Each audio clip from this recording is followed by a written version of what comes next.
Merci. Merci pour les organisateurs de m'avoir permis de participer à ce colloque sur, à l'occasion du bicentenaire de la naissance de Marx.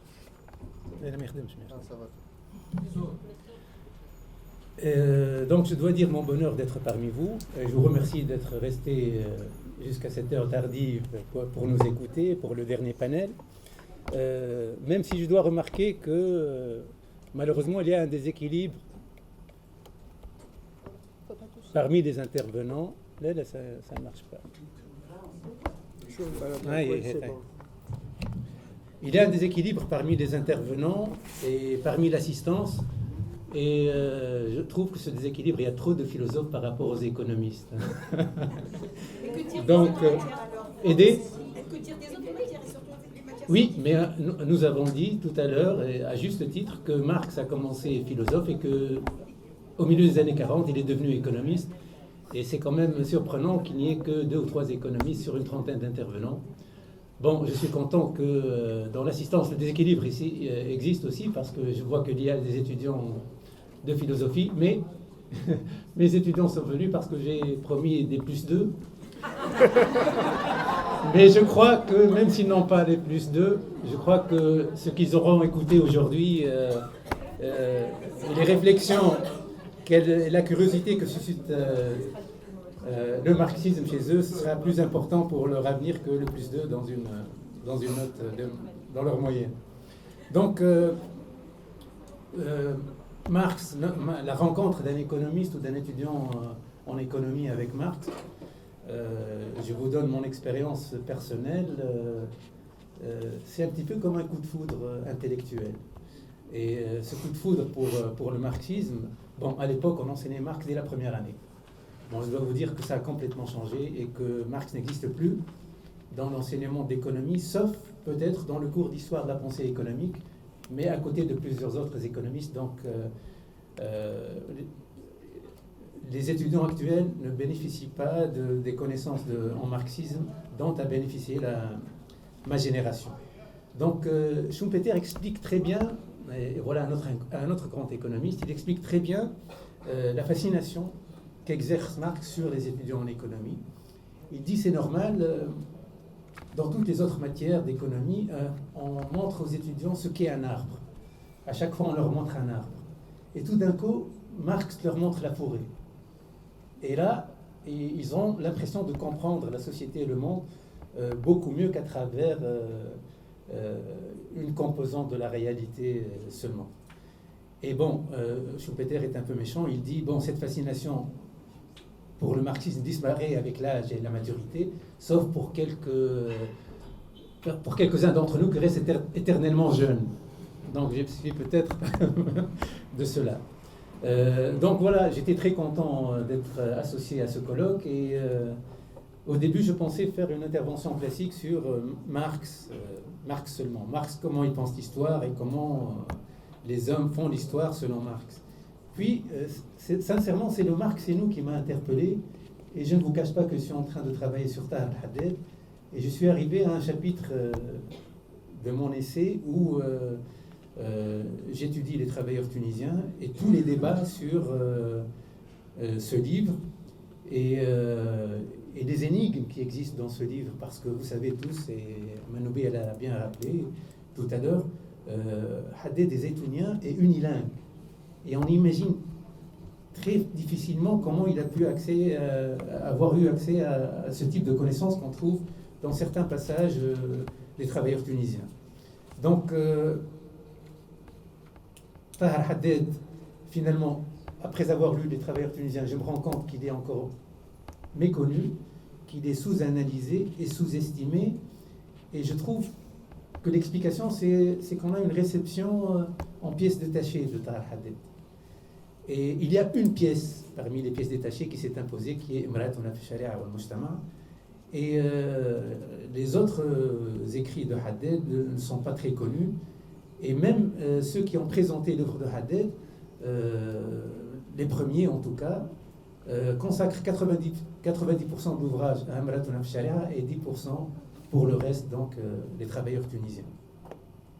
Donc, je trouve que le problème, c'est qu'on a une réception libérale ou bourgeoise de Tahar Haddad qui focalise uniquement sur Haddad qui lutte pour l'émancipation féminine. Et je trouve que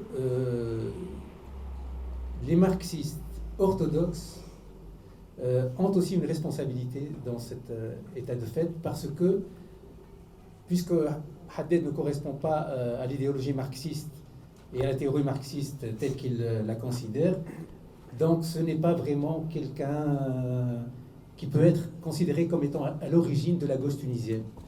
Et moi je trouve que Haddad et la constellation de ses amis, de ses camarades, qui ont fondé le premier syndicat tunisien en 1924, en plein colonialisme. D'ailleurs, c'est une épopée incroyable, ce syndicat ce syndicat nationaliste fondé en plein colonialisme. Donc Haddad n'est pas seulement un moslah, donc dans la lignée de la Nahda et venant après Taalbi, etc. Non, Haddad pense l'émancipation de la femme, mais il pense aussi l'émancipation des travailleurs et l'émancipation nationale du colonialisme. Et je reviendrai sur ces trois aspects à la fin, quand j'aurai à conclure. Donc, Haddad est un penseur de l'émancipation universelle. Donc, finalement, pourquoi ce sujet s'est imposé, la présence de Marx dans les travailleurs tunisiens? Pour deux raisons. Bon, et on a une anecdotique. Marx est le seul auteur qui est cité dans le livre. Pas seulement le seul auteur socialiste, mais le seul auteur qui est cité dans le livre, d'une manière élogieuse. Hein. Il n'y a pas le mot Nabi dans la version que j'ai lue. Il y a le professeur Karl Marx. Bon.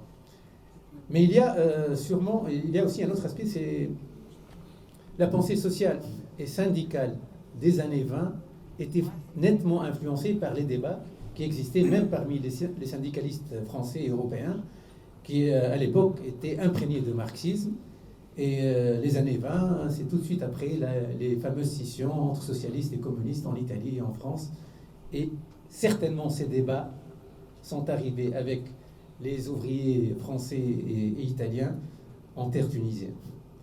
Donc, présence de Marx, à mon avis, illustre mieux ma problématique, que est-ce que Haddad est marxiste, qui est plus complexe, et même si j'aborderai cet aspect plus tard, bon, plusieurs commentateurs ont traité de cette question. Est-ce que Haddad est marxiste? Et la plupart ont dit non, mais l'argument ne me convainc pas, l'argument choisi ne me convainc pas. Donc, finalement, les questions que je vais poser, est-ce qu'il y a des influences marxistes dans le livre? Si oui, où et lesquelles? Est-ce qu'il y a une connaissance de Marx? C'est pour ça que j'ai réagi à Manoubé tout à l'heure. Est-ce que Haddad a pu accéder à Marx? On va voir que, bon, la réponse est très probablement non, que la connaissance du marxisme est lacunaire. On va voir qu'il y a des choses qui clochent parfois. Mais est-ce qu'on peut malgré tout dire que Haddad peut être considéré comme marxiste? Je répondrai à la fin. Donc, le livre dont on va traiter, c'est Les travailleurs tunisiens. C'est un livre très spécial. La structure du livre est déroutante parce que ce n'est pas les classes laborieuses en Angleterre d'Engels, ce n'est pas le manifeste communiste, ce n'est pas seulement l'histoire de la CGTT, parce qu'il y a l'histoire de la fondation de la CGTT, il y a un mix il y a une introduction qui est déroutante parce qu'elle rappelle le manifeste communiste, elle rappelle la littérature socialiste de cette époque. Puis, il y a une analyse économique et sociale de la société tunisienne avant et après la colonisation. Et là, on va trouver des éléments d'analyse marxiste. Puis, il y a la présentation d'un projet qui est mort-né, qui est celui des mutuelles économiques que Mohamed Ali voulait fonder en arrivant en Tunisie, mais qu'il n'a pas pu fonder parce que finalement, un autre ordre du jour militant s'est imposé grâce à la grève des dockers, et il a dû suivre la grève des dockers de Tunis et militer au niveau syndical et plus au niveau des mutuelles. Après ces trois parties, il y a toute l'histoire de la fondation de la CGT, les premiers mouvements sociaux, les statuts de la CGTT, la plateforme idéologique, et on y reviendra, et beaucoup de marxistes, j'imagine, en veulent à Haddad d'avoir choisi le réformisme et non pas la révolution comme démarche. Puis il y a les luttes, la propagande qu'ont fait Mohamed Ali et ses camarades, même dans d'autres régions de la Tunisie, et le procès, finalement, des dirigeants de la CGTT. Donc, je vais axer sur 3 éléments. Donc, l'analyse économique et sociale, est-ce qu'il y a des éléments d'analyse marxiste? Puis, l'introduction, quelles influences intellectuelles? On va voir qu'il n'y a pas seulement l'influence marxiste. Et en 3e lieu, la plateforme idéologique. Haddad et ses camarades prônent-ils la lutte des classes ou non? Et j'ai utilisé ces camarades parce que ma conviction, qui n'est pas seulement la mienne, mais celle des historiens du syndicalisme, c'est que le livre n'est pas seulement le fruit de Tahir Haddad tout seul. Donc il a bénéficié des débats et des discussions qui ont eu lieu lors de la fondation de la CGTT, de gens qui ont une expérience syndicale, qui ne sont pas unilingues. Ahmed Deraï connaissait le français, Mohamed Ali connaissait plusieurs langues, et donc l'influence du marxisme passait par ses camarades. Mais lui, c'est quelqu'un qui est très intelligent et qui a une capacité de synthèse formidable. Il a assimilé tout ça. Donc, pour l'analyse économique et sociale, comme a dit Zainab Tiali tout à l'heure, il y a, c'est vrai, l'idée du grand capital européen contre le petit capital ou le petit capitalisme tunisien. Et à la limite, Haddad ne parle pas d'un mode de production pré-capitaliste, donc grand capital et petit capital, c'est ça sa problématique. Mais il a une bonne connaissance du capitalisme européen, c'est-à-dire que la supériorité du capitalisme européen, c'est pas seulement le niveau technologique. Il sait qu'il y a des sociétés anonymes, qu'il y a des structurations, que les entreprises sont structurées autrement. Quand il parle des classes laborieuses avant le protectorat, il parle de servitude. Et cette servitude, c'est pas seulement au niveau des agriculteurs, chez les Khames seulement. Même ceux qui travaillent dans l'artisanat vivent une servitude. Et en gros, ce que dit Haddad, et j'imagine ses camarades, c'est que nous avons été colonisés parce qu'on était colonisable. Et ça, c'est la supériorité de l'analyse des syndicalistes tunisiens par rapport à la Tunisie martyre des Destouriens. Quand on lit la Tunisie martyre, tout allait bien avant la colonisation. Le problème, c'est la colonisation. Non. Mohamed Ali et Haddad sont conscients que les problèmes existaient bien avant la colonisation. Après le colonialisme, donc après l'instauration du capitalisme colonial, il y a une destruction du système productif tunisien. Et là, sans dire le concept exactement, Haddad nous dit l'idée de l'armée industrielle de réserve. C'est-à-dire quand le capitalisme européen a détruit l'artisanat tunisien, les dizaines de milliers de chômeurs allaient représenter l'armée industrielle de réserve dont avait besoin le colon, notamment pour les mines, etc. Ce qui est sûr, et ça c'est Noureddin Dogui, l'historien qui le dit, la première fois où un Tunisien ou un penseur tunisien utilise les classes sociales comme grille d'analyse et dépasse la dialectique ou l'opposition bédouin-citadin qui existe dans la littérature tunisienne, c'est avec les travailleurs tunisiens. Donc ça, c'est un élément d'analyse marxiste. Allons voir maintenant l'introduction. J'aurais dû commencer par l'introduction, mais bon, c'est mieux de commencer par l'analyse. Quelles sont les influences dans l'introduction? C'est vrai que ça ressemble un peu au manifeste communiste, finalement. L'introduction, c'est l'évolution des sociétés humaines depuis les origines et l'histoire du mouvement ouvrier européen. Et je vous dis dès maintenant, il y a une coexistence entre un peu une approche marxiste de l'histoire et une approche rousseauiste de l'histoire. Quelqu'un a parlé de l'influence d'Ibn Khaldoun. Je pense que même si elle existe, elle est vraiment limitée. Donc on peut dire que l'introduction, c'est entre Marx et Rousseau, avec un petit zeste d'Ibn Khaldoun. Je vous montrerai quand et où. Donc cette présence de Rousseau, en principe, elle dirige plus vers le socialisme utopique que vers le marxisme proprement dit, même si dans son petit livre Philosophie de Marx d'Étienne Balibar, il nous parle d'une thèse des 4 maîtres de Marx, et non pas des 3 sources du marxisme, où il met Épicure, Adam Smith, Rousseau et Hegel. Et donc Rousseau est considéré par Costanzo Preve, l'italien, comme un maître de Marx. Donc cette introduction commence avec ce qu'on appelle une histoire conjecturale, c'est-à-dire, c'est pas vraiment une histoire, on émet des hypothèses sur comment vivaient les premiers hommes. Et bon, c'est un peu la chasse-cueillette, il n'y a pas de production à proprement parler. Puis les hommes découvrent l'agriculture, et avec une évolution des besoins, ils découvrent l'industrie. S'il y a une influence de Ibn Khaldoun, je pense que c'est là. Donc cette histoire de progrès grâce à l'évolution des besoins. Puis, je vous lis ce qu'écrit Haddad. Il dit « Avant l'avènement de l'homme, la terre n'appartenait à personne. Elle était pour ainsi dire libre. Les premiers habitants de la terre s'entraidèrent pour la cultiver collectivement. Mais le premier homme à l'accaparer le fit certainement sans l'acheter. » Et ça, c'est le discours sur l'origine des inégalités de Rousseau. Je vous rappelle ce qu'écrit Rousseau. « Celui-là qui, ayant enclos un terrain, a affirmé ceci est mien et a trouvé des gens assez sots pour le croire, a été à l'origine du drame de l'humanité. » Bon, ce qui est intéressant chez Haddad, c'est qu'il lie justement cette appropriation privée de la terre ou du moyen de production au début de la domination. Parce que les gens qui étaient associés en travaillant la terre, maintenant vont devenir les ouvriers du propriétaire de la terre. Puis il dit une chose, ce régime a toujours été en vigueur, il s'est développé tout au long des étapes franchies par l'humanité, depuis le stade tribal jusqu'au stade actuel des relations internationales complexes. Et là, ce n'est pas les étapes du marxisme, ce n'est pas les étapes du matérialisme historique. Donc là, il y a une méconnaissance des étapes de l'histoire selon le matérialisme historique. Je n'ai jamais vu Marx parler d'un état tribal, ni d'un état des relations internationales. Et peut-être là aussi, c'est l'influence, je ne sais pas, d'Ibn Khaldoun pour le stade tribal.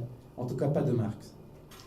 Et puis, on sent qu'il y a presque une saisie ahistorique du capitalisme. À la limite, avec la domination et l'appropriation d'un terrain, commence le capitalisme finalement. Ce n'est pas d'autre mode de production. Donc, on peut faire ce reproche à la lecture de Tahir Haddad. Puis, il apparaît une série de réflexions typiquement marxistes. Donc, la première, c'est la détérioration inéluctable à travers le temps de la situation de la classe exploitée. Ça, c'est un thème qui est cher à Marx et que Marx a traduit par la fameuse loi de la paupérisation, etc. Contestée et contestable. Puis, il y a, on a parlé de petite bourgeoisie tout à l'heure, il y a l'idée que le grand capital va broyer la petite bourgeoisie et qu'elle va se prolétariser. Et ça existe dans le manifeste. Puis, il y a une idée qui peut-être pas directement attribuable à Marx, mais à ses successeurs, donc Lénine, Rosa Luxembourg, etc. C'est l'idée que le colonialisme, finalement, s'explique par la recherche des débouchés pour la production des pays européens. Et là, il dit que le capitalisme européen est devenu plus énergique et plus actif, surtout après avoir tiré l'ancien monde de l'ombre pour en faire une économie, un énorme marché. Cela a conduit les États européens à une concurrence effrénée, à une véritable course aux colonies. Et là aussi, finalement, ils sont conscients que la première grande guerre mondiale, c'est une guerre impérialiste. Bon, il évoque aussi les révolutions bourgeoises. Il dit que le prolétariat a participé aux révolutions bourgeoises, mais finalement, il n'a rien gagné en échange. Et il évoque ces héros de la pensée, donc les socialistes, les premiers socialistes, qui ne surent pas s'allier aux classes laborieuses.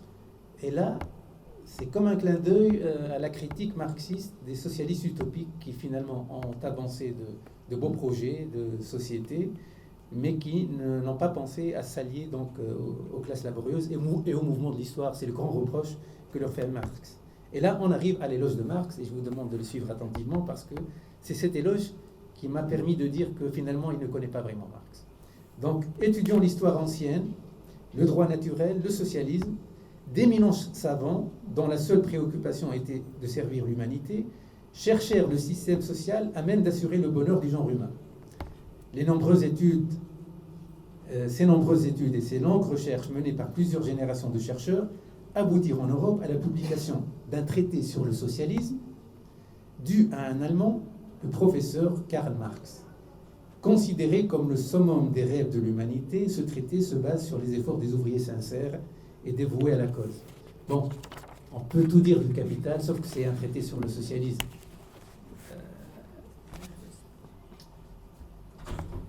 Donc,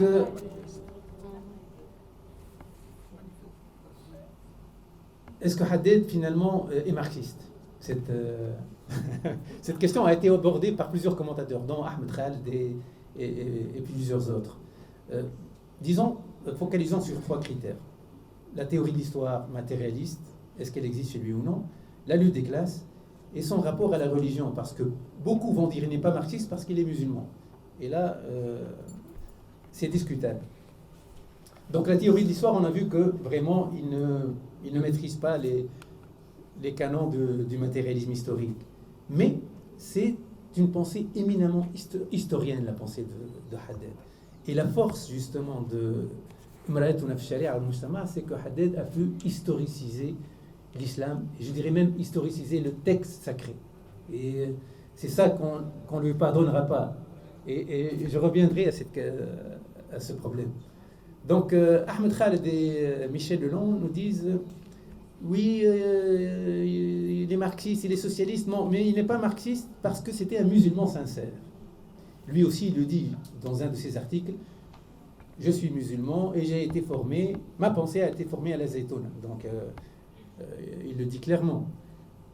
Mais, puisque j'ai fait de l'économie et que j'ai lu Schumpeter, en présentant Marx, dit le matérialisme historique, finalement, n'est pas incompatible avec la religion et avec la foi. Il dit dans une note de bas de page, j'ai rencontré différents catholiques d'opinion avancée, dont un prêtre, tous croyants fervents, qui se déclaraient marxistes en tout point, sinon en ce qui concerne les matières de foi. Donc finalement...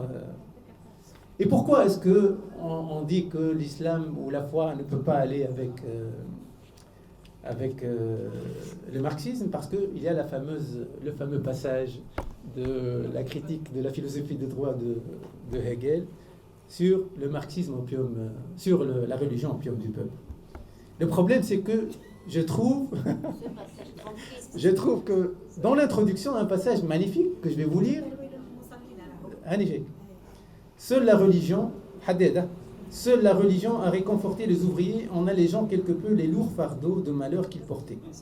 Les religieux les ont consolés en minimisant le bonheur des riches et le luxe dans lequel ils se vautrent, les présentant comme éphémères et passibles, le jour du jugement dernier, de sévères épreuves, alors que les pauvres et les damnés de la terre connaîtront au paradis un bonheur perpétuel à la mesure des privations endurées ici-bas.